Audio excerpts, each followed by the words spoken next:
बलाहो जदीद टेक्नोलॉजी का हैकर्स का ऑडियोज और वीडियोस रिकॉर्ड करने वालों का जिनकी बदौलत फौज सियासतदानों और अदाकाराओं की बेडरूम की बातें तक खुल के सबके सामने आ गई। कल तक किसी को पता तक न था कि सबके सब सियासतदान महज मोहरे हैं और इलेक्शन एक टोपी ड्रामा, जबकि हुकूमत और हुक्मरानी तो पाकिस्तानी फौज के चंद अफसरान बाला की है। वैसे इसमें कोई हर्ज भी नहीं, जब पुल फौज ने बनाने हैं, मुल्क की दहशतगर्दी से उन्होंने निपटना है, सलाह के पानी से लोगों को उन्होंने रेस्क्यू करना है, पाकिस्तान का इकलौता शहकार को एक कराकरब उन्होंने बनाना है, सी पैक मंसूबे की सुपरविजन उन्होंने करनी है, मुल्क में इलेक्शन इनकी मर्जी से होने हैं, फिर इलेक्शन की निगरानी भी इन्होंने करनी है, वजीर आज़म पाकिस्तान का इंतखाब कब, कैसे और कितनी मुद्दत के लिए करना है ये भी इनकी मर्जी। तो फिर ठीक है, पीछे रह गई सियासत, ये भी यही कर लें, लेकिन सामने से सियासतदानों के पीछे छुपने की जरूरत क्या है और क्या जरूरत है मुल्क को जमहूरी मुल्क कहलवाने की। पूरी दुनिया में हम बेईमान और मुनाफिक मशहूर हैं, कोई हमें गैर जमहूरी भी कह लेगा तो कौन सा हमारे कांधे पे लगे हुए फूल कम हो जाएंगे। कल तक अफवाज पाकिस्तान को सर का ताज समझा जाता था, मगर अब जिस तरह की वीडियोस कमर जवेद बाजवा की लीक हो रही हैं और जो इंकशाफात फैज हमीद के बारे में किए जा रहे हैं, इस पर क्या कहूँ। दोनों साहिबान ने गुड को बैड को की शानदार परफॉर्मेंस दे के पूरी कौम को क्या खूब ही चूना लगाया। अपने ओहदों की कमांड संभालते वक्त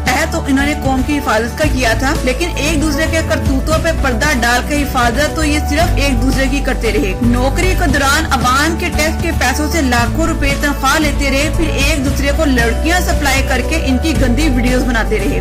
तो हजूर मैं और आजम सवाती साहब शलवार पहन ले पर उठा उठा के फिल्में बनाते थे।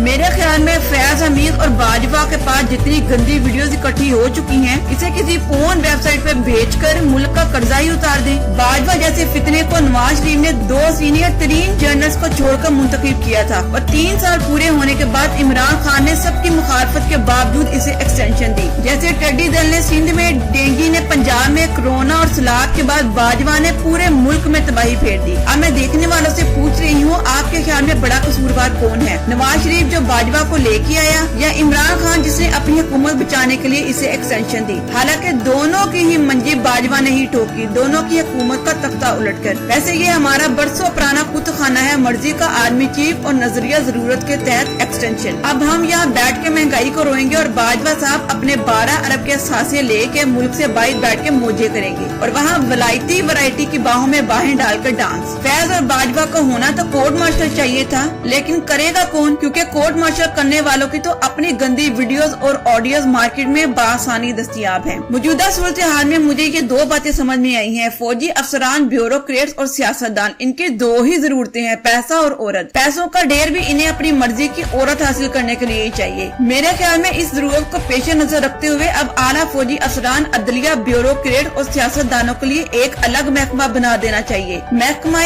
औरत बराए जरूरत। इससे बहुत से फायदे हासिल होंगे, सबका दिल लगा रहेगा, सबका मुंह खुशगवार रहेगा, सबका मुराल हाई रहेगा, गरीब और मजबूर लड़कियों की इज्जत बची रहेगी, किसी भी एक्ट्रेस को जबरदस्ती सर्विस फराहम करने के लिए जाना नहीं पड़ेगा। और हाँ, लड़कियाँ ओहदे के हिसाब से फराहम की जाए, यानी जितना बड़ा ओहदा इतनी ही खूबसूरत और कम उम्र लड़की। वो पाकिस्तान जो आज तक तरक्की का रास्ता नहीं पकड़ सका, हो सकता है अदारे में इस इंसेंटिव की वजह से सब में अपना अपना काम करने का जज्बा पैदा हो जाए। और आखिर में एक साहब ने कमेंट किया है, अरे यार इस बंदी को जियो न्यूज की तरह सिर्फ व्यूज चाहिए और बैक साइड से माल खोर ISI से डॉलर चाहिए। पहली बात, वीडियो में व्यूज हासिल करने के लिए बनाती हूँ, व्यूज ही ना आए तो मेरी की वेल ने चबाई हुई है कि मैं फ्री च कम कर दी जावा। दूसरा, हमारी फौज और ISI को सिर्फ चंद अफसरान ने इस हाल तक पहुँचाया है और उन चंद अफसरों को खराब भी हमारे सियासतदानों ने अपने फायदे के लिए किया है। जनरल फैज हमीद और बाजवा अगर करप्शन कर गए हैं या इनके लड़कियों से नाजायज ताल्लुकात थे, तो इसमें एक आम फौजी का क्या कसूर जो अपनी जान हथेली पे रखे बॉर्डर पे खड़ा अपनी ड्यूटी निभा रहा है। फौज और ISI एक अदारा है, गालियाँ सिर्फ इनको दे जिनका कसूर है। पूरे अदारे को गलत कह के आप हर इस शहीद को गाली दे रहे हैं जिसने अपनी जान इस मुल्क के लिए कुर्बान की है। यकीनन आप मेरी बात समझ गए होंगे। अल्लाह हाफिज।